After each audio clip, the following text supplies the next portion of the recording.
Most people see Jim Carrey and think comedy, success, and million-dollar smiles. But behind that legendary grin hides a heartbreaking story of poverty, depression, and unimaginable personal loss. This is the Comeback Diaries, and today, we uncover the pain behind Jim Carrey's smile.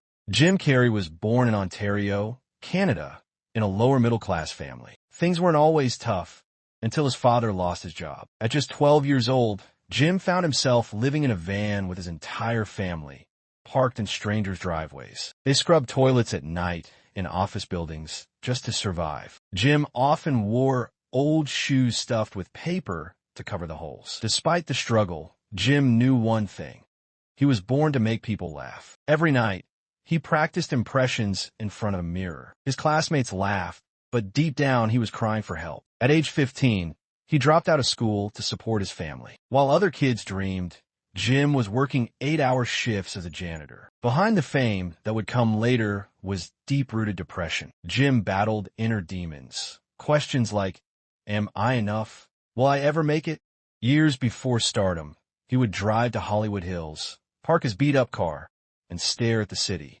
One night, he wrote himself a check for $10 million for acting services rendered, dated it for 5 years later, and kept it in his wallet. In 1994, Jim exploded into fame with Ace Ventura, The Mask, and Dumb and Dumber. That same year, he cashed a real check for $10 million for Dumb and Dumber, almost to the day he wrote that pretend one. But just as success came, so did tragedy. His beloved girlfriend, Catriona White, died by suicide. It shattered Jim completely. He disappeared from the spotlight, writing poetry and painting to heal. Jim Carrey taught us this.